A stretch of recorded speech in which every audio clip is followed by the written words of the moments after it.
ये जो हमारा जन्म हुआ ये भाग्य के अधीन नहीं है, ये नवीन भाग्य निर्माण करने के लिए है।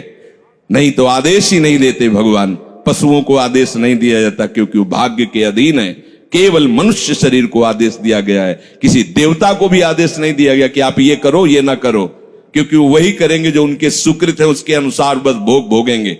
आगे कुछ नहीं कर सकते, नवीन कर्म नहीं कर सकते, न नारकी जी कर सकते हैं, न स्वर्ग के कर सकते हैं। सब अपने अपने परिणाम को केवल भोग रहे हैं। यहां परिणाम उपस्थित करने का अवसर है। आप जो चाहो अपना परिणाम कर सकते हो। आप चाहो नरक जाओ, चाहे स्वर्ग जाओ, चाहे नारायण बन जाओ, जो चाहो कर सकते हो। मनुष्य शरीर है तो ऐसा शास्त्र स्वाध्याय और पंडिताई ज्ञान किस काम का, जो भगवत प्राप्ति प्रारब्ध पे छोड़ दे। तो कुछ जन हैं जो शास्त्र स्वाध्याय करके या संतों की वाणी सुनकर इस विचार में आते हैं कि मुझे क्या करना चाहिए, परिवार का पोषण या भगवत प्राप्ति। दो विभाग कर लिए इसलिए खतरा है, निर्णय नहीं कर सकता। और सही पूछो तो दो विभाग है नहीं, एक ही बात है। समझ जाओ तो वहीं वहीं भगवत प्राप्ति हो जाएगी। अब उसके विचार में आता है कि अभी तो ब्याह हुआ है, या अभी छोटे छोटे बच्चे हैं, या अभी बच्चों का ब्याह किया है, अभी नए हैं, क्या जाने संसार का। मेरी आवश्यकता है, नहीं तो संसार इनको परेशान कर देगा। और वो अपने अहम जनित कर्ता भाव से ऐसा बंध जाता है कि निर्णय ही नहीं कर पाता। श्री चरणदास जी कह रहे हैं, ए भाई समझो, जिस कर्तव्य को तुम विसार करके झूठे भाव को कर्तव्य मान रहे हो, अरे माया के दीवाने, अरे हिया नहीं रहना, करना अंत पयाना। यहां से जाना है, यहां से जाना है। ये भूल जाते हैं। माया की ऐसी भूल भुलैया है कि हमें शरीर में राग और शरीर संबंधियों के राग में सुख मिलने लगता है और लगता है कि मैं अविनाशी हूं। वैसे मैं तो अविनाशी ही है, पर विनाशी को लेकर मैं ये भूल कर बैठता है। और जिसको पकड़ा है वो सब विनाशी, सब विनाशी। गो गोचर जहां लग मन जाई, सो सब माया जानो भाई। दुनिया में लाखों का मेला जुड़ा, हंसा जब जब उड़ा तो अकेला उड़ा। समझो, ये माया की चाल है जो तुम्हें समझने नहीं दे रही। अरे भाई समझो, समझो, अरे माया के दीवानों, यहां से हमें जाना है, जाना है। कुछ साथ नहीं ले जाना है, कोई साथ नहीं जाएगा। बस तुम फंस गए हो मोह दलदल में। ये कुटुंब का मोह ऐसा मोह है कि कैसे तुम्हें बताएं। याद ही नहीं आती कि मुझे जाना है, याद ही नहीं आता कि सब छूटना है। ये समझ में नहीं आता कि मैं आया किस लिए। बड़ी विचित्र भूल भुलैया है। मोह कुटुंब के अवसर खोयो। दो बातें आती हैं, परिवार का पालन पोषण, ये धर्म पालन करूं, या हरि का भजन करके भगवत प्राप्ति करूं। तो बोले मोह कुटुंब के अवसर खोयो। अवसर मिला है तुमने, भलो पायो दांव रे, चूक ना अवसर प्यारे, भलो पायो दांव रे। बड़ा अच्छा अवसर मिला है भजन करने का, चूक गए तो फिर पछताना पड़ेगा। हरि की शुद्ध बिसराई। अब वो निर्णय करता है परिवार के पोषण का, क्योंकि मोह ममता है। पीछे का हर बार सत्संग में कहते हैं कि पीछे का रास्ता एकदम बंद हो जाना चाहिए, कि आगे कोई भयावह स्थिति आवे तो लौटने का रास्ता नहीं रहना चाहिए। उपासक को पीछे का मार्ग बंद कर देना चाहिए।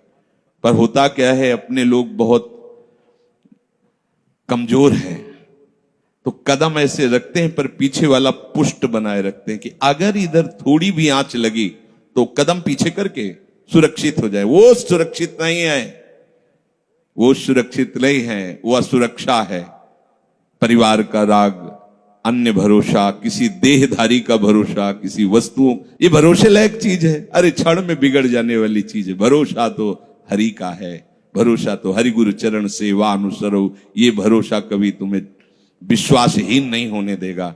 ये भरोसा कभी धोखा नहीं। साधुते हो न कारज हानि, कभी तुम्हारा मंगल नहीं हो सकता। मोह कुटुंब के अवसर खोयो हरि की शुद्ध बिसराई। अब दिन तो बैल की तरह काम करने में व्यतीत हो रहा है और रात्रि नींद और भोग में समाप्त हो रही है।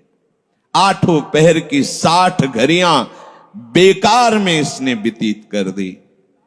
एक क्षण भी शांति से बैठकर विचार नहीं किया कि मेरा जन्म किस लिए हुआ है, मैं क्या कर रहा हूं, और अपना कुशल चाहता है।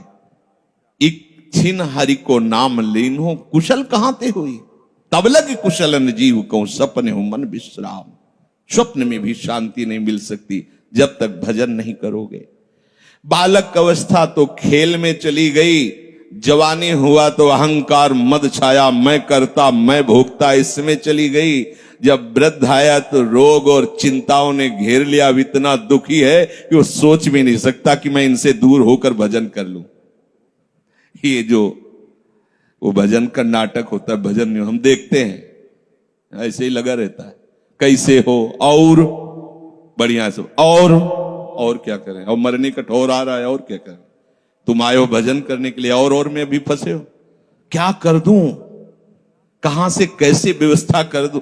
हम ही चला रहे हैं, भले वृंदावन में बैठे परिवार हमारे अनुसार चलेगा, हमारे ही, नहीं तो नष्ट हो जाएंगे। आए हैं वनवास करने के लिए, भजन करने के लिए, पूरा का पूरा प्रपंच दिमाग में पता लगता है। वृद्ध भय चिंताति उपजी, दुख में कछु न सुहाता। अरे भूल क्यों रहे हो, चेतो। साधु चेताता है जगत को, चेतो। काल रूपी शिकारी धनुष पर विष का बाण चढ़ा चुका है, तुम ठीक निशाने पे हो, होश में हो जाओ। अगर अब कोई तुम्हें निशाने से बचा सकता है तो काल का भी महाकाल हरि बचा सकता है, दूसरा कोई नहीं। आए अचानक बांधे, यम के दूत आकर अचानक बंधन में डाल करके ले जाते हैं। अब वो निर्णय कर रहे हैं, झूठे जग से नेह छोड़कर साचो हरिनाम उचारो।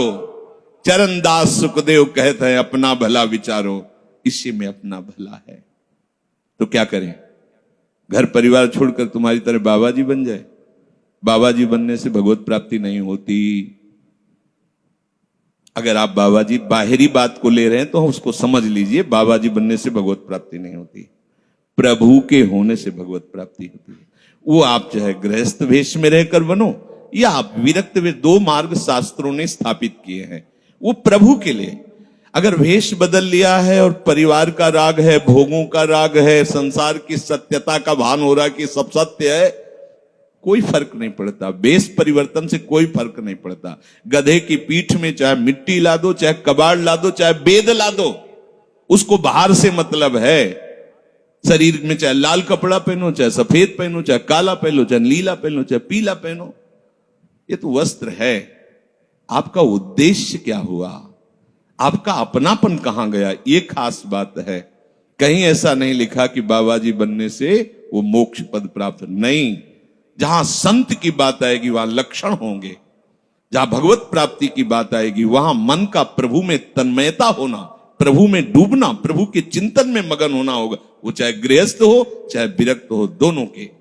एक है कि संसार का व्यवहार पसंद नहीं तो वो निवृत्ति मार्ग का पथिक बन गया, और एक है कि संसार के व्यवहार को भगवत स्वरूप समझकर, भगवत अर्पित करते हुए अपने को प्रभु का मानकर, प्रभु को अपना मानकर चल रहा है, ठीक वैसे ही भगवत प्राप्ति उसको भी होगी। हम लोग जब सत्संग में बात सुनते हैं तो निर्णय करने के लिए हमारा ही हृदय होता है। अब लगा कि नहीं ठीक है, भजन तो करना है, पर हम ऐसा नहीं है कि कर्तव्य के लिए रुक रहे, पर कुछ समय अब हम लेंगे, फटाफट सब निपटा के।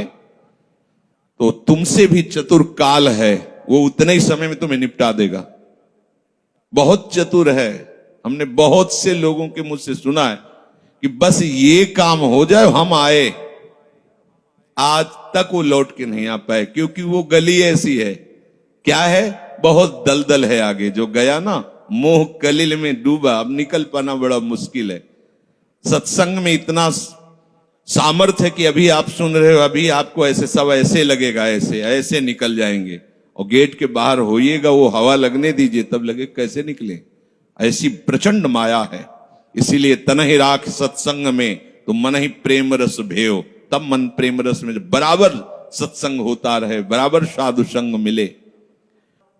ऐ साधो, ये तमाशा है, तमाशा बस 2 घड़ी का तमाशा है। यहां जितने इकट्ठे हुए हो ये सब मिल नहीं सकते।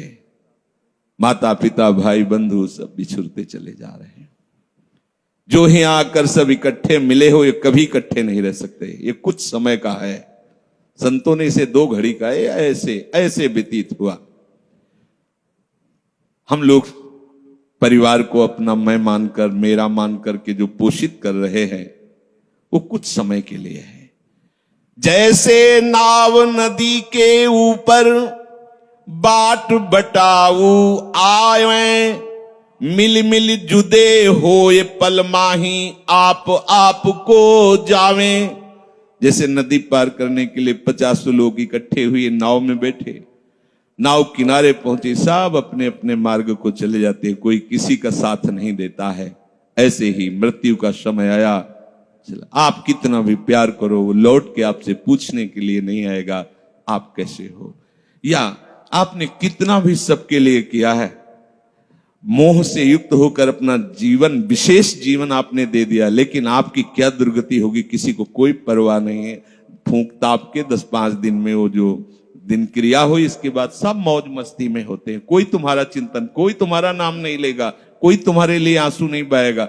वो अगर कोई रोता है तो हमने सुना है कैसे रोता है। आज तक हमने जो कहा वही इन्होंने पूरा किया, मतलब अपनी कामनाओं की पूर्ति के लिए रोता है। अब कौन हमारी बात सुनेगा। तुम कितना हमें चाहते थे, कोई नहीं उतना चाहता। क्या कह के रो रहा है, क्या कह के रो रहा है? अपनी कामनाओं की, स्वार्थ की पूर्ति के लिए रो रहा है, तुम्हारे लिए नहीं रो रहा वो। ये भगवान का बगीचा है संसार, रंग बिरंगे फूल हैं। कुछ तो कली ही मुरझाकर नष्ट हो जाती है, कुछ फूल खिलकर नष्ट हो जाते हैं, कुछ में ऐसी सुगंध आती, थोड़ा सुगंध फैलती, वो भी नष्ट हो जाते हैं। ये बगीचा केवल देखने में सुहावना लगता है बड़ा भयावना। इसमें मृत्यु का तांडव हो रहा है। आप देखो, प्रतिपल मृत्यु भयावा, पर कैसी माया है। सामने वाला पतिंगा जला, फिर भी वो जाके उसी में जलता है। ऐसे फूंक के आ रहे हैं एक को, और उनको ये वैराग्य नहीं हो रहा कि मेरे शरीर की भी यही दशा होनी, मुझे कुछ कर लेना चाहिए। ऐसी कुछ कर लेना चाहिए जिससे हम कालातीत अवस्था को प्राप्त हो जाए। क्यों नहीं कर पाता? दारा सुत संपत्ति को सुख, ज्यों मोती ओस बिलावे, ह्या ही मिले और ह्या ही नासे, ता क्यों पछतावे। अरे भाई, ये पुत्र और परिवार का मिलन और ये सुख ऐसा है जैसे पत्ते में ओस की बूंद, कितने सेकंड में ढल जाएगी कुछ पता नहीं। ऐसे ही ये है। बड़े हर्षित हो रहे हैं, बाजे बजवा रहे हैं, बहुत दिनों बाद लड़का हुआ है, फूले नहीं समा रहे, और काल की अवधि बहुत अलु खत्म। अब वो बूंद जो है पत्ते में गिर गई। अब किस बात को लेकर यहां खुशी मनाई जाए, किस बात को लेकर हम यहां गर्व करें? बहुत सावधानी की जरूरत है। जो यहां मिला वो यहीं छूट जाएगा। आप जब जाओगे तो आपके साथ हरि भजन वो किया नहीं, आपके साथ ही हरि उनको माना नहीं। क्या करो? कुछ दे दे, क्या? सबको सुख देने की भावना, सब में प्रभु की भावना, जो भी तुम्हारे पास मन वचन कर्म से प्राप्त हुआ है वो सबको सुख देने के लिए है। सब में प्रभु है। ये बात समझ में नहीं आएगी, सबको क्यों सुख दें? क्योंकि सुख मिलना है। आप सिद्धांत समझो, आप सबके सुखों को खींच करके उनको दुख देकर सुखी होना चाहते हो, तो वो दुख लौटकर बड़ा भारी रूप रख करके आपको भोगना पड़ेगा। आप दूसरे को सुख दिए तो सुख लौट के बड़ा भारी सुख आपको देगा। ये सिद्धांत समझो ना, पर समझ ठीक है नहीं। तो हम दूसरे को दुख दे करके अपने को सुखी मानना चाहते हैं तो वो दुख बहुत बड़ा रूप रख के आता है और हम दुखी हो जाते हैं। नहीं, आज तक तो सब लोग सुख के लिए ही कर रहे हो तो सुखी हो जाना चाहिए, मतलब गलत है, कहीं ना कहीं सिद्धांत गलत है। सत्संगति को लाभ बड़ो है, साधु भक्त समझावे, चरण दास ही राम सुमिर ले, गुरु सुख देव बतावे। चरणदास जी कह रहे तुम्हारा परम हितकारी हरि है, उसी से नेह लगा लो, सदगुरु के वचनों पर विश्वास करो, प्रभु के नाम का निरंतर रटन करो। अब ये बात हमारी समझ में आई सत्संग के द्वारा कि हमारे जीवन के जो दो उद्देश्य बन रहे थे कि एक तो क्या करें, परिवार का पोषण करें या हरि भजन करें, तो दो भाव जो बने थे उनको तो मिटार दो, दो है ही नहीं। घर गृहस्थी में जो है बिल्कुल उसे बंधनकारी मत समझो, प्रभु का सब कुछ मानकर नाम सुमिरन करते हुए जो सेवा करो। अरे बड़ा आनंद आता है, आपको लगता है कि बैठकर भजन होता है, बिल्कुल ये मन की चाल है, नहीं होता। मन को भजन में नहीं लगाओगे तो चाहे पड़े रहो चाहे बैठे रहो, भजन नहीं होने वाला। और अगर भजन में लगाओगे तो फावड़ा चलाते हुए भजन होगा। जब नाम का अभ्यास करना था तो नई अवस्था थी, तो गुरुजन हर समय सेवा में लगाए रहते थे। बड़ी बड़ी पत्थर की शिलियां आश्रम में थी, उठा उठा कर उनको जमा कर खोद के बना बराबर करना, तुलसी का बगीचा लगाना, गेंदे का बगीचा लगाना, और वृक्षों को हैंड पैप से भर भर के पानी 100 बाल्टी खूब सींचना खूब, और उसमें भी नाम स्मरण करना। और जो पूर्व सदगुरुदेव भगवान थे बड़े ही बाहरी कठोर नियम वाले, और उस समय नाम का अभ्यास उसी समय करवाया गुरुदेव भगवान ने। ऐसे नाम पूरे में सोने लगाना, पर गुरुदेव भगवान की कृपा से ये समझ में आया। तो हमें लगता है कि कोई भी काम करते हुए भजन हो सकता है, कोई भी। अरे जब युद्ध हो सकता है तो और क्या बात है। अब बोलो आपका निर्णय कि मैं परमार्थ में जाऊं या व्यवहार ठीक करूं। हम कह रहे हैं वो व्यवहार ही परमार्थ बना लो ना, भागने की जरूरत कहां है। और जब आपकी अरुचि बढ़ेगी, वैराग्य बढ़ेगा, तो तुम्हें कोई रोक नहीं पाएगा, वो तो स्थिति आएगी। और अगर स्थिति के लिए बिना तुम भागोगे तो यहां के वही प्रपंच करोगे, यहां भी वही प्रपंच करोगे, भजन नहीं होगा। तो पहले तो साधक को इस बात को लेकर संदेह होता है कि संसार का व्यवहार करना कर्तव्य है या भजन करके भगवत प्राप्ति करना कर्तव्य। अब उसका सत्संग के द्वारा निर्णय होता है, चाहे शास्त्र का चाहे संतों का, कि नहीं नहीं मुझे तो इस जन्म में भगवत प्राप्ति करनी है। संसार के इन सब कार्यों को तो बहुत जन्मों में किया है, अब इस जन्म में भगवत प्राप्ति करनी है। ऐसा निर्णय सत्संग से होता है। जब ऐसा निर्णय हुआ तो भोग उसे कड़वे लगने लगे। ये शरीर का विलास, इंद्रियों का विलास उसको एक दुखद लगने है, कैसे कैसे छोड़ूं, कैसे हटूं। अब उसी को वैराग्य कहते हैं। अब उसके अंदर वैराग्य बढ़ने लगा। जब वैराग्य बढ़ने लगा तो वो प्रभु की तरफ चलने के लिए उतावला हुआ। अब उसके सामने प्रभु की तरफ चलने के लिए जो बताने वाले वो शास्त्र हैं और वो संत जन हैं। अब इतने संत जन हैं कि उनकी सबकी अलग अलग साधना है, अलग अलग उपासना है। इतने शास्त्र हैं कि उनकी अलग अलग धाराएं हैं, और बिना इसके कल्याण नहीं होगा।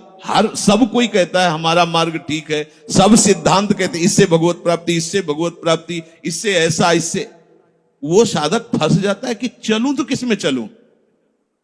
उसके सामने साध्य और साधन विषयक तरह तरह के भेद साधकों के द्वारा, संतों के द्वारा, भक्तों के द्वारा डाले जाते हैं सामने।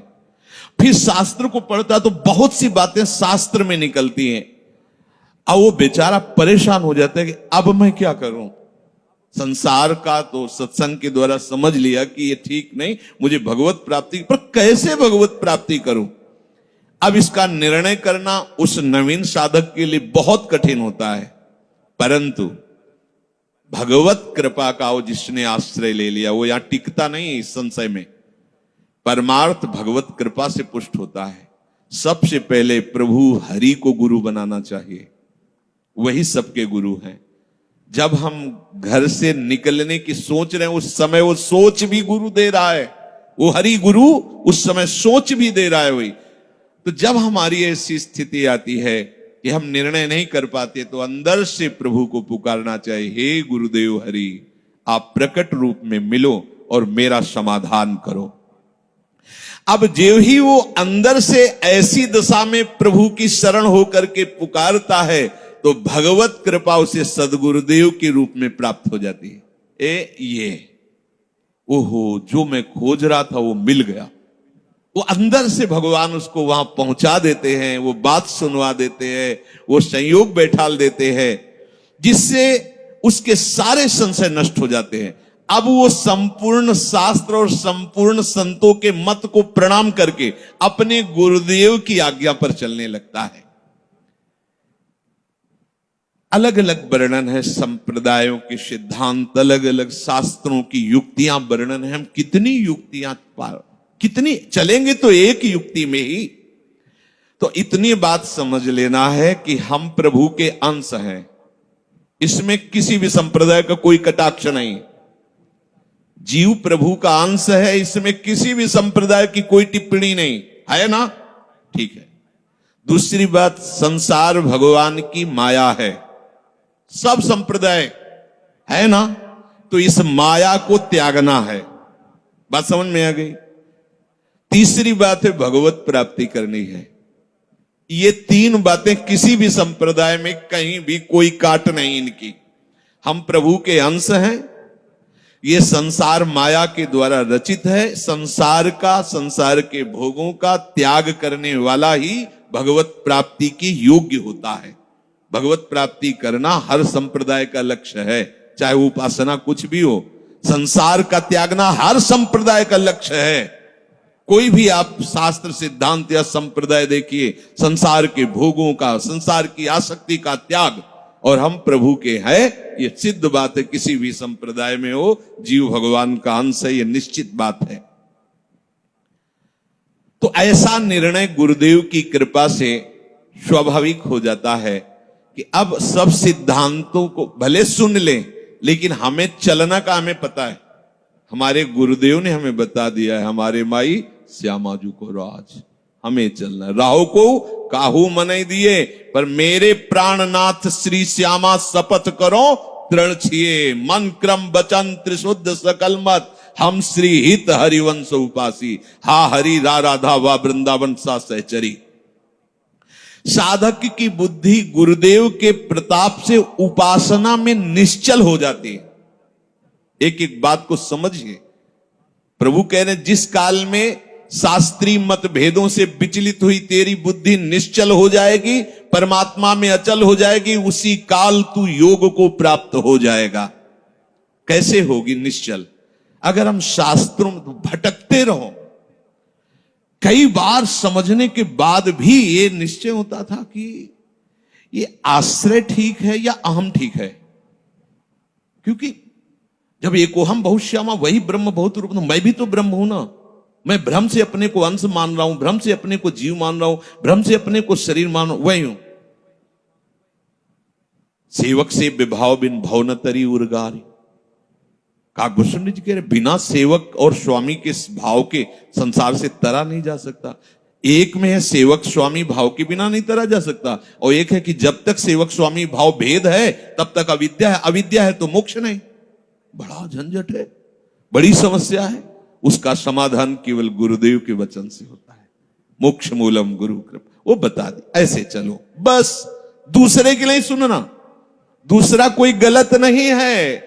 बहुत से मार्ग हैं, बहुत से संप्रदाय हैं, बहुत से सिद्धांत है। हम सब संप्रदाय, सब सिद्धांत, सब मार्गों को एक साथ नहीं निर्वाह कर सकते। एक मार्ग में चलेंगे तो जो हमें गुरुदेव मिले भगवत प्रेरणा से, उनके द्वारा बताई हुई साधन पद्धति में अपनी बुद्धि निश्चल कर दे। निश्चल कोटि जन्म लग रगर हमारी, बरऊ शंभुनता राहो कुमारी, इसे निश्चलता कहते हैं, इसे अटल कहते हैं।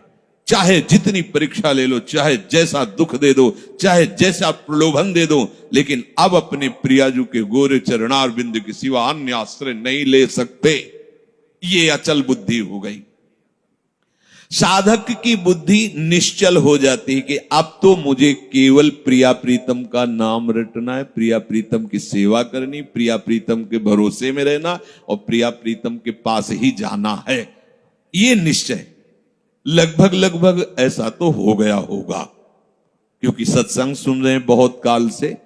कई बार सत्संग में कहा चित्त का समाधान हो जाना ही उपासना की परिपक्वता है। यदि आपसे कोई प्रश्न करे कि आपका उपासना का स्वरूप क्या है, तो श्री राधाजुग चरण निवास, बस आगे कुछ है ही नहीं। हमारा केवल उपास्य तत्व प्रेम, प्रेम का मूर्तिमान स्वरूप लाडली लाडली के गोरे चरणारविंद, बस। भजन साधन ये सब उनकी कृपा से हो रहा है। हमारा लक्ष्य केवल लाडली, भरोसा केवल लाडली, अपनापन केवल लाडली। अभी जीत गए, अभी जीत गए। ज्यादा जैसी तरिवंश प्रपंच बंच सब काल ब्याल को खायो, यह जिए जान श्याम श्यामापद कमल संग सिर नायो। मुझे प्रियालाल को प्राप्त करना ये दृढ़ निश्चय हुआ गुरुदेव की कृपा से। ऐसा दृढ़ निश्चय होने वाली बुद्धि को अचल कहते हैं।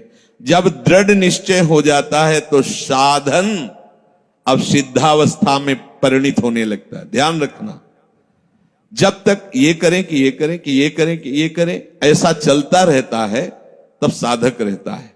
और जब ये निश्चय हो गया है अब उसका साधन सिद्धावस्था की तरफ जा रहा है, क्योंकि अब उसको निश्चय की जरूरत नहीं, वो हो चुका है। प्यारी जो प्यारे जो वृंदावन धाम, नाम रूप लीला उनके गुणों का गायन, ये हमारा तय हो चुका है। इसमें कोई मिलावट नहीं होगी। अब साधन नहीं हो रहा, अब वो धीरे धीरे परिपक्व हो रहा है, गाढ़ हो रहा है, वो सिद्धावस्था की तरफ जा रहा है। तभी प्रभु कह रहे हैं कि बुद्धिस्तदा योग मवाप्स्यसि, अब वो योग को प्राप्त हो रहा है। निश्चय हो गया, अब योग को प्राप्त। देखो निश्चय है कि नहीं, ना हो तो कर लीजिए। अब हमें साधन संबंधी जिज्ञासा नहीं रहनी चाहिए कि मुझे क्या करना है। अगर ये जिज्ञासा रही मुझे क्या करना है तो सब किया कराया माटी हो गया। मुझे क्या करना है, प्रियाजू कहूं, प्रियाजू के लिए श्वासें, प्रियाजू के लिए शक्ति है, उन्हीं के द्वारा दी, उन्हीं की, चाहे गृहस्थी में हूं चाहे विरक्ति में हूं, प्रियाजू कहूं, प्रियाजू के लिए चेष्टा करूं। प्रियाजू ही हमारी मालिक है, हमारे जीवन का पूरा अधिकार प्रियाजू को है। अब वो दुख दें सुख दें, लाभ है हानि है, दुर्गति है नरक है स्वर्ग है, इसकी मुझे कोई परवाह नहीं। इतना तो निश्चय हो जाना चाहिए। और इतना निश्चय हो जाए तो भगवान से भी कृपालु हमारी लाडली जी हैं। भगवान को बहुत करुणा समुद्र कहा गया है भी, लेकिन उस करुणा समुद्र का गाढ़ रूप श्री लाडली जी महाराज हैं। अरे इनके भरोसे हो जाने पर अलबेली सरकार है, कहीं आज तक पर जल्दी कोई भरोसा इधर का पा नहीं पाता, क्योंकि ये एकांतिक महल है। और जिसे भरोसा मिल गया वो निहाल हो गया, निहाल हो गया। अब उसे प्रियाजू के साथ नित्य संयोग का अनुभव होने लगेगा। ध्यान दीजिए, बुद्धि का निश्चय, उपासना का परिपक्व अवस्था की तरफ पदार्पण हो रहा है। अब उसे प्रतिपल लग रहा है कि प्रियाजू हमारे साथ है। लग नहीं रहा है, छिन छिन बिहरत संग, सेवक जी कह रहे हैं, छिन छिन बिहरत संग, छिन छिन निरखत प्रेम भरी, और छिन जस कहत अभंग, ये जो कृपा हरिवंश की। निश्चय में जितनी कमी होती है भगवत प्राप्ति में उतनी ही देरी होती है। निश्चय में जितनी कमी होती है भगवत प्राप्ति में उतनी देरी होती है। क्रिया से भगवत प्राप्ति नहीं है, निश्चय से भगवत प्राप्ति है। निश्चय गुरु कृपा से होता है, गुरु वचनों से होता है, सत्संग से होता है। जब बुद्धि अपने आराध्य देव में निश्चल हो जाती है तो उसे नित्य योग का अनुभव होने लगता है। संसार से संबंध विच्छेद करने के लिए बुद्धि को निश्चल होना ही चाहिए। अगर निश्चल, तभी हम कई बार कहते हैं माता पिता का भरोसा रखेंगे तो आप हमारे आराध्य देव और गुरुदेव के वचनों पर चल ही नहीं सकते। भोगेश्वर प्रसक्ता नाम तया प्रहृत चेत साम व्यवसायत्मिका बुद्धि समाधो न विधीयते, नाटक हो जाएगा। अगर ऐसा होता तो रघुनाथ दास गोस्वामी जी जगन्नाथ जी में अखंड भंडारा शुरू कर देते। हलवाई भेजे थे, रुपए भेजे थे, दोनों पिता जो भाई थे बड़े अरबपति खरबपति उस समय थे। मजूमदार पदवी उनको प्राप्त थी, पूरा राजा महाराजाओं जैसा नहीं। जगन्नाथ जी के सिंहपौर पर खड़े होकर भीख मांगकर खाते और वो सब त्याग दिया। ये है परमार्थ का स्वरूप। ऐसा संसार से संबंध विच्छेद करने के लिए तैयारी करनी ही है। ये शरीर और शरीर के संबंधी भोग और शरीर संबंधी रिश्ते नातेदार, यही संसार है। इससे अंदर से संबंध विच्छेद किए बिना कोई न भक्त हो सकता है, न महात्मा हो सकता है, न भगवत प्राप्ति कर सकता है। जो प्रभु से बिछुड़ा हुआ बहुत जन्मों से है और संसार से अपनापन किए हुए है, अब बिना ये अपनापन संसार से हटाए प्रभु से योग हो ही नहीं सकता। चाहे जिससे आशीर्वाद मांग लो, चाहे जिससे आप जाकर के कहो कि हमें हाथ रख दो। लोग ऐसे बावरे हाथ पैर रखने से कुछ होता है क्या? कुछ नहीं होता। बड़े बड़े सिद्ध महापुरुषों के दर्शन हुए जो ब्रह्माकार वृत्ति में, उनके जब वचन सुने तो केवल साधन पक्ष की बात की है। आप अपने भजन पर अधिकार रखो, केवल आप अपने संयम नियम पर अधिकार रखो, अपनापन प्रभु से रखो। बस यही आशीर्वाद है कि तुम्हारा साधन बन जाए, तुम्हारा उपासना में मन लग जाए, ये आशीर्वाद है। अगर इसमें नहीं लगा तो कोई आशीर्वाद फलीभूत नहीं होगा। ये सब भ्रम की बातें छोड़ दो। नौटंकी नाटक अलग चीज है। ये ले उसे संतरा और हाथ सहला दिया और फिर लिफाफा रख दिया, ये नाटक तो बहुत बढ़िया हो सकता है, लेकिन ये आशीर्वाद मत समझना। तुम्हारी भजन में रुचि हो जाए, तुम्हारी विषयों में अरुचि होकर संयम नियम पूर्वक प्रभु आराधना में मन लगने लगे, ये संत का आशीर्वाद फलीभूत हो गया। जो आपने शरीर और शरीर के संबंधियों पदार्थों में अपनापन कर लिया, ये भूल त्यागे बिना तुम्हारा योग हो ही नहीं सकता। कितनी बढ़िया बात, बड़ी अमृतमयी बात है। और जब आप संसार से वियोग करोगे तो प्रभु से योग स्वाभाविक हो जाएगा, करना नहीं पड़ेगा, क्योंकि वो हमारे हैं। संसार से योग करना पड़ता है, योग होता भी नहीं है। कहां अपने हाथ में कुछ लग रहा है क्या? प्रतिपल आयु नष्ट होती चली जा रही, प्रतिपल जो वस्तु पदार्थ सब दूर होता चला जा रहा है, आप उसे पकड़े हुए केवल हो। और इनको छोड़िए तो प्रभु से योग करना नहीं पड़ेगा। हमारा योग है वही जागृत हो जाएगा, स्वाभाविक जागृत हो जाएगा। हमारी बुद्धि प्रभु में निश्चल हो जाएगी।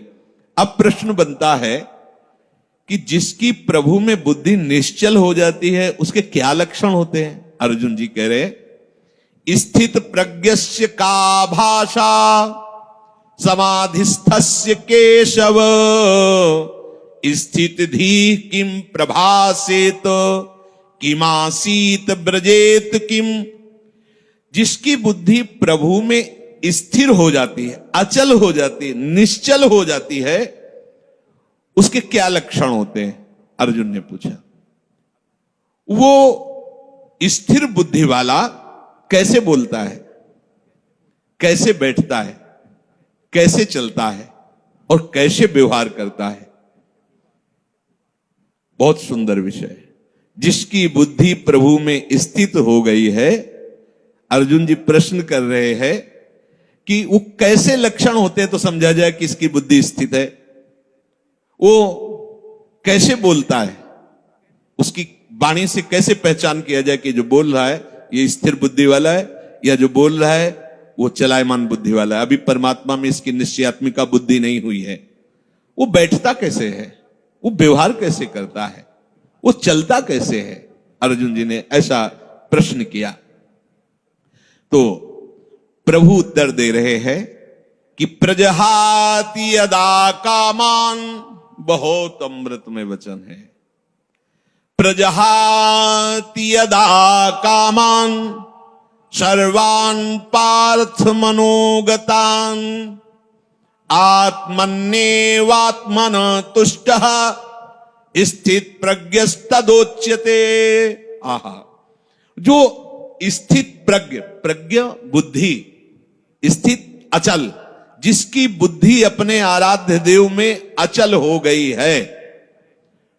किसकी? जिसकी संपूर्ण कामनाएं भली भांति शांत हो गई है। आहा, सर्वान कामान, संपूर्ण कामनाएं प्रजहाति, भली भांति शांत हो गई, अब कुछ नहीं चाहिए। वो अपने आप से अपने आप में संतुष्ट रहता है। इसके दो भाव हैं कि वो अपने आत्मस्वरूप में नित्य आनंद में डूबा रहता है।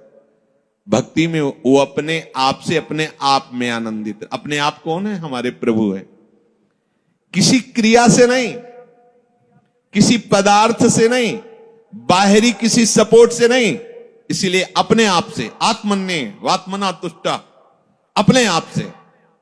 प्रियाजू को सबसे ज्यादा प्रसन्नता और सुख पहुंचाने वाली बात है आपको अपने आप को दे देना है। यही सबसे बड़ी सेवा है। हम लोग बचा के अपने को रखते हैं और पदार्थ आदि देना चाहते हैं। हम महीना तुम्हें दे सकते हैं, हम रुपए क्या भोग सामग्री दे, लेकिन हम, हमारे लड़के, हमारा परिवार, हमारी ये, हमारी हम, ये सब मायाकृत है वस्तु, जो जहां जैसा ठीक है। आप अपने आप को दे दो, ऐसा नहीं हो पाता। आप अपने आप को बचा के रखते हैं, अपना अस्तित्व बना रखते हैं, रंग नहीं आएगा। मैं ये मन आदत सो मई बुद्धिम निवेश है, मेरे में मन बुद्धि को अर्पित कर दो। फिर जब आता है कि कैसे करें, फिर वो साधन पद्धति प्रारंभ कर दी जाती है। नहीं तो सही पूछो तो इसमें साधन का कोई योग नहीं होता।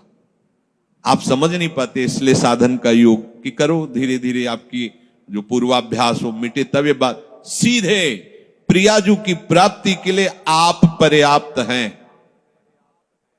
निश्चय कर लो श्यामाजू की सेवा। अब जैसी दिनचर्या है उस पर थोड़ी दृष्टि डाल लो कि श्यामाजू के विरुद्ध आचरण ना होने पाए। मस्त रहो, भरोसे पे मस्त रहो। देखो सारे सद्गुण दैवी संपदा आपके अंदर आ जाएगी। सारे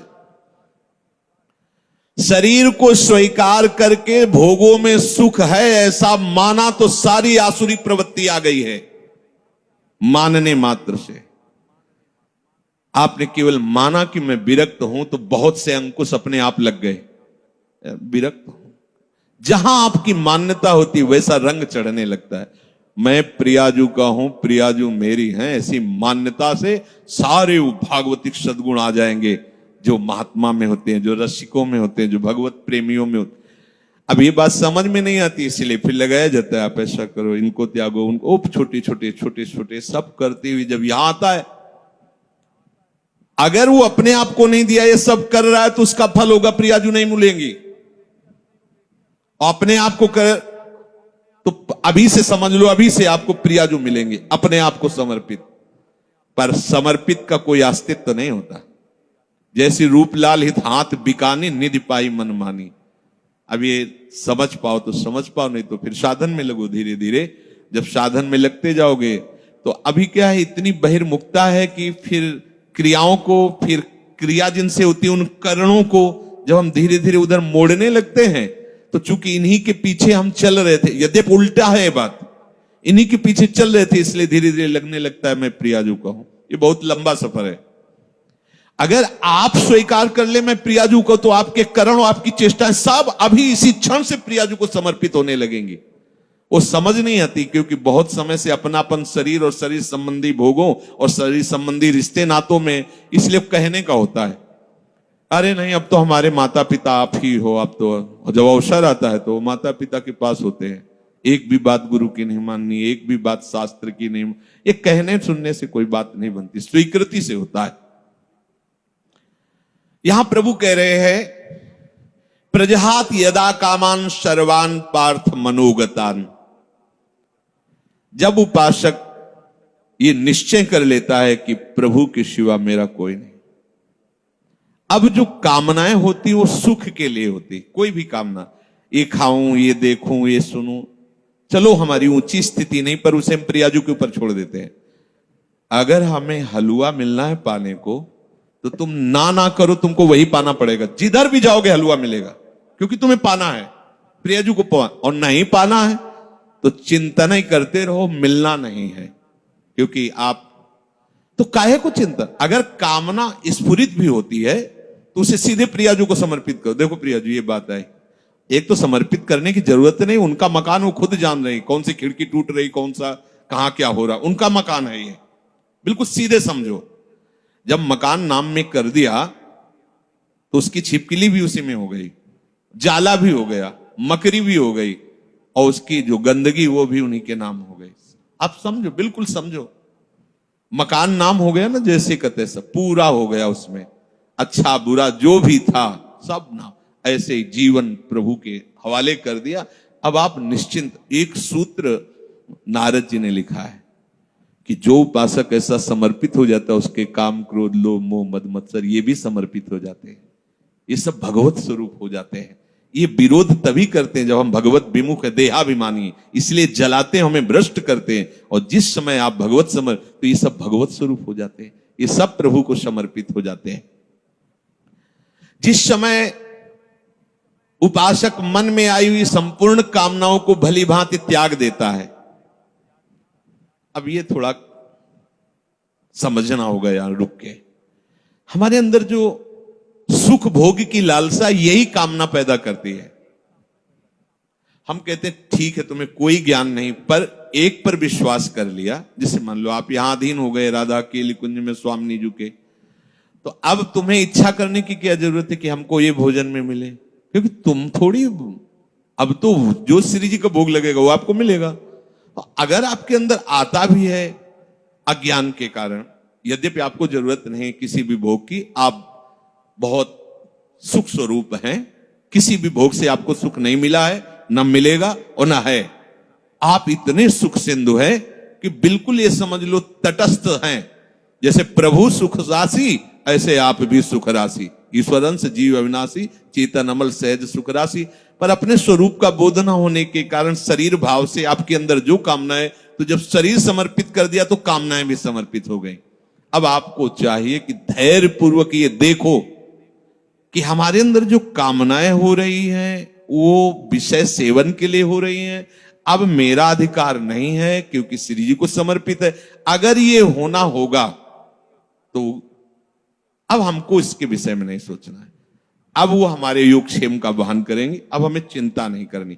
इस भाव से कामनाओं के जो आप जलन में जलते उसको त्यागो, क्योंकि बिना कामना त्यागे, आगे बात नहीं बनी, कामना करते क्यों कामना करते हो? सच्ची मानिए, जैसे बिना कामना के तुम्हें दुख भोगना पड़ता है, ऐसे बिना कामना के सुख भोगना पड़ेगा। अच्छा, ये तो कर्म की बात कही, लेकिन हम कर्म के आश्रय में थोड़ी, प्रियाजू के आश्रय। अब जिससे आपका मंगल होगा वही वस्तु व्यक्ति स्थान आपके संयोग में आने देंगी, नहीं आने देंगी। आप बेपरवाह हो जाओ, एकदम ऐसे हो जाओ, हम तो बहुत नीच है, हम तो कामी है, हम तो ये है वो, तो नामे क्या किया है तुमने? गुरु के सन्मुख होकर के रजिस्ट्री किसकी की थी? किसकी रजिस्ट्री की थी? धोखा क्यों? प्रभु से धोखा क्यों? तनुवांग मनोभिर, शरीर मन वाणी लिखित, हे गुरुदेव। ये शरणागति का मतलब क्या होता है? हे गुरुदेव, जैसे जज के सामने नहीं कि हम अपनी संपत्ति इनको ट्रांसफर करते हैं, तो हे गुरुदेव आपने जो परिचय बताया प्रिया प्रीतम का, आपने जो नाम दिया, आपने जो मंत्र दिया, आप तन मन वाणी सब आराध्य देव के चरणों में समर्पित है। अब बोलो आपका बोलने का क्या अधिकार? आप पूरे के पूरे अहम में रहते हो, लिखा पढ़ी भी कर दे तो कैसे होगा? मान लो ये जमीन किसी ने लिख गई श्री जी के नाम, और आके यहां सत्संग नहीं होगा, कैसे तुम ऐसा कैसे बोल सकते हो? ऐसे ही होता है। आप कहते हो कि तनुवांग मनोभिर मलय सोहम तविवाश्रित, और फिर इसके बाद अहंकार का खेल दिखाते हो, तो दिव्य शक्तियां जो आपको धक्का मार के बाहर निकल, झूठा कहीं का नहीं। तो भगवत प्राप्ति हो गई है, किसी साधन से नहीं, श्री जी के नाम में कर दिया। श्री जी के नाम में कर दो ना, अंदर की बात है, किसी को बाहर थोड़ी बताने की बात। अब आप अभी निश्चिंत हो गए, जब पवाएंगे पालेंगे, जब सुलाएंगे सो जाएंगे, जब जगाएंगे जग गए, जब जो सेवा करवा रहे हो सेवा हो रहे, नहीं हो रहा तो हमारी भगवत प्राप्ति है। क्योंकि हम जितने बूढ़े शरीर वाले हो चाहे जवान शरीर वाले हो, क्रियापरायण हो चाहे निष्क्रिय हो, हम अपने आप को श्री जी के हवाले कर दिया है। कामी है, क्रोधी है, लोभी है, मलिन है, जैसे भी है, जैसे पूरा का पूरा मकान आपके नाम। अब बेपरवाह हो जाओ, पर करते नहीं हो इसीलिए बेपरवाह नहीं हो। अगर कर दो तो अभी नाच पड़ोगे, बाजी जीत। तभी तो बलिहारी गुरु चरणों की होती है, ऐसे थोड़ी बलिहारी। इतना बड़ा समस्या ऐसे मिटा दिया, बलिहारी बलिहारी बलिहारी हृदय में बार नाम सुकृत धन अपनी जीवन अति हित मान देत वरदान। ये हमें बहुत बड़ी वस्तु मिल गई। अब जब समस्त कामनाओं का त्याग करके एकमात्र निश्चल बुद्धि प्रभु में होती है तो उसे कहा जाता है स्थित प्रज्ञ। ऐसा समझ लो जैसे भुना हुआ चना,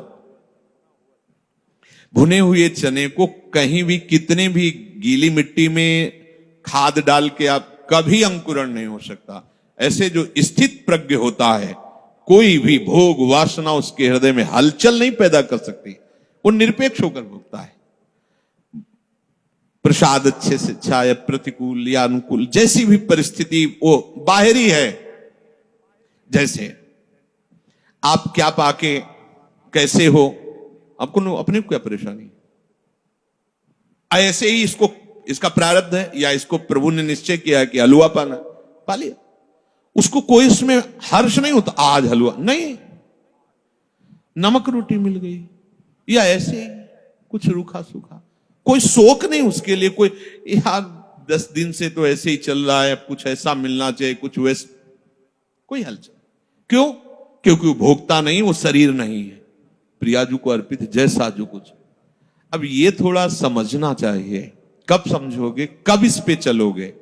स्थित प्रज्ञ वही है, उसी की बुद्धि प्रभु में निश्चल मानी जाती है, जो सर्व कामनाओं का त्यागी होता है। कोई खास बात नहीं है, और इतनी बड़ी बात है कि जन्म जन्म रगड़ करते रहो फिर भी इससे नहीं निकल पाओगे। और इतनी हल्की सी बात है, कनेक्शन कटा पूरा सब खत्म, से ले चलो पूरा सब खत्म। अहंकार केवल श्री जी के चरणों में, अपनापन श्री जी के चरणों में कर लो, ये सब ठीक हो जाए। सब बिगड़ा रहे तो भी भवन किसने खरीदा है? ये भवन किसका है? खंडहर पड़ा है, टूटा है, जाला है, कोई शोभा नहीं, बैठने लायक नहीं है, बढ़िया है, लेकिन खरीदा किसने? बोले अमुक। अरे बोले 2 मिनट में सब ठीक कर देगा।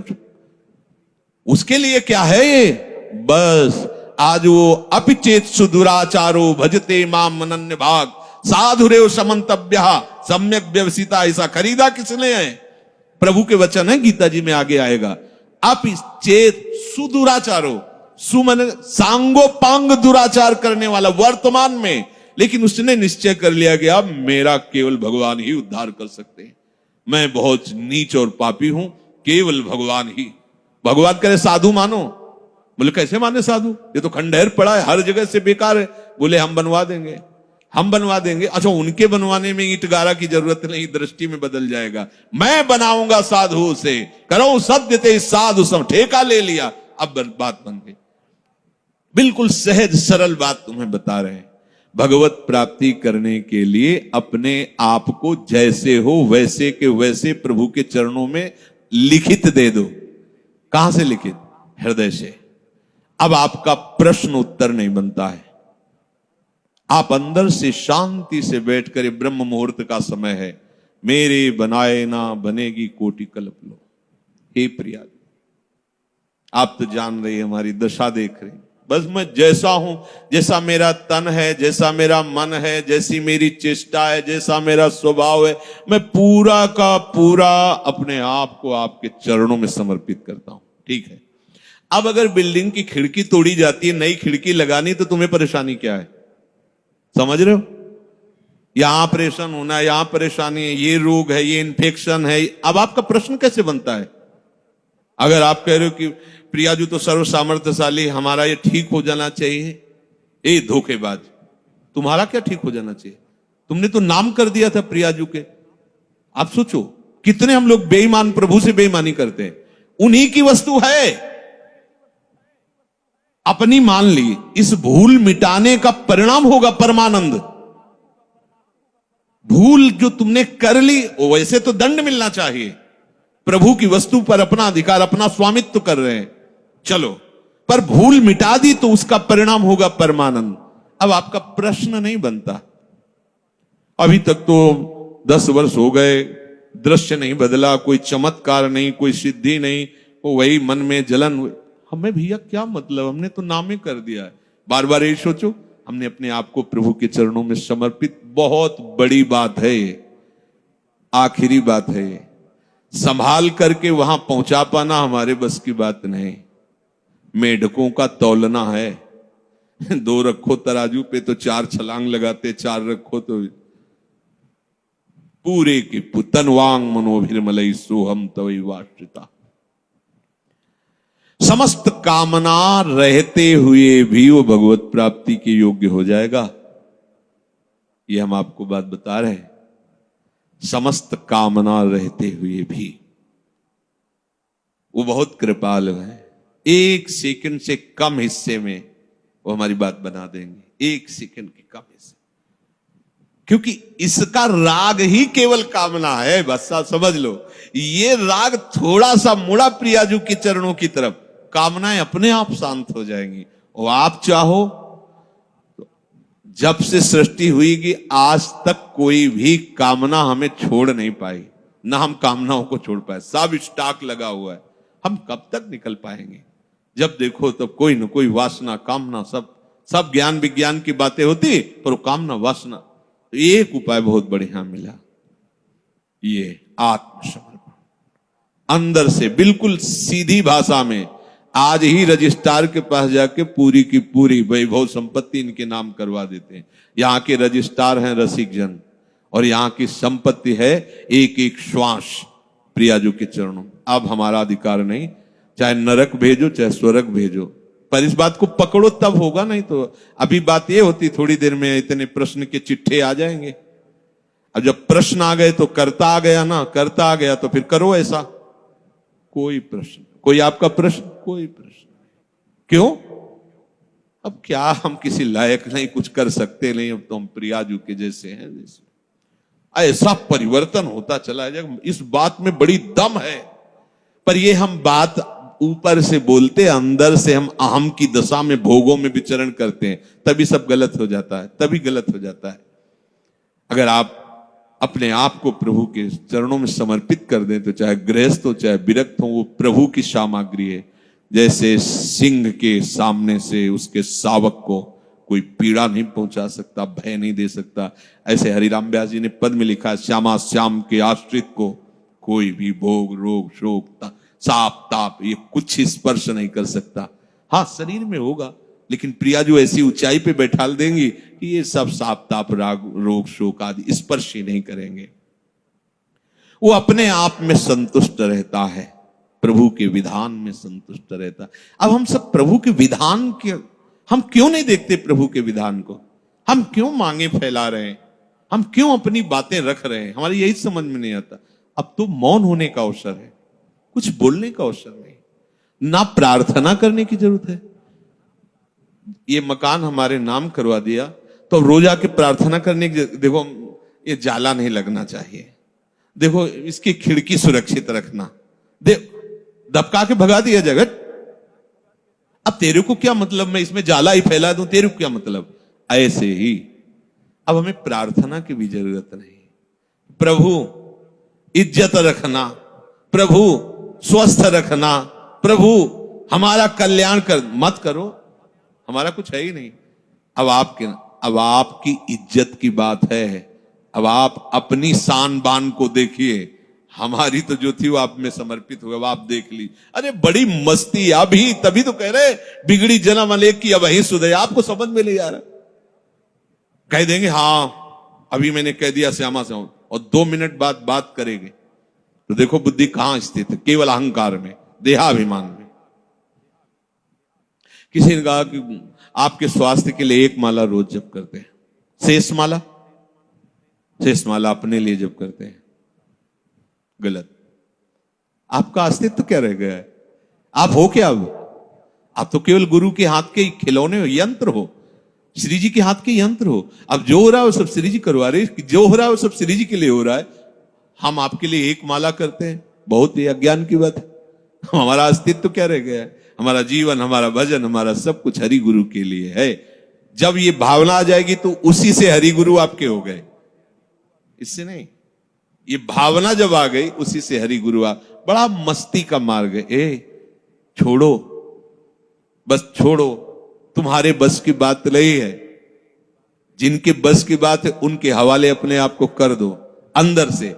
और जब कभी तुम्हें मन भय दिखावे, परेशानी दिखावे, द्वंद्व दिखावे, तो उसी समय उनसे बात करो ना। मैंने तो उनके नाम कर दिया, उनसे बात, मन से कहो उनसे बात करो। हम क्या करें, हम तो बिक गए, रूपलाल हित हाथ बिकाने, बिक गए लाडली जू के चरणों। अब हम ज्ञान विज्ञान से समझाएं तो आपके समझ में समझा तो रहे पीछे से। स्थूल है, सूक्ष्म है, कारण है, ये तुम नहीं हो, तुम आत्म स्वरूप हो। अपने स्वरूप में आओगे तो तुम्हारे अंदर कोई कामना है ही नहीं। अब अपना स्वरूप शीशा में देखते तो ये नजर आता है, क्या समझ में भैया, जो कुछ है स्थूल सूक्ष्म कारण और मैं, सब कुछ श्री जी, जो हमें पता नहीं क्या है क्या कैसा है, वो सब श्री जी के हवाले। बात सुधर गई, इससे बहुत जल्दी बात सुधर जाएगी। शेष चर्चा आगे। श्री राधा वल्लभ।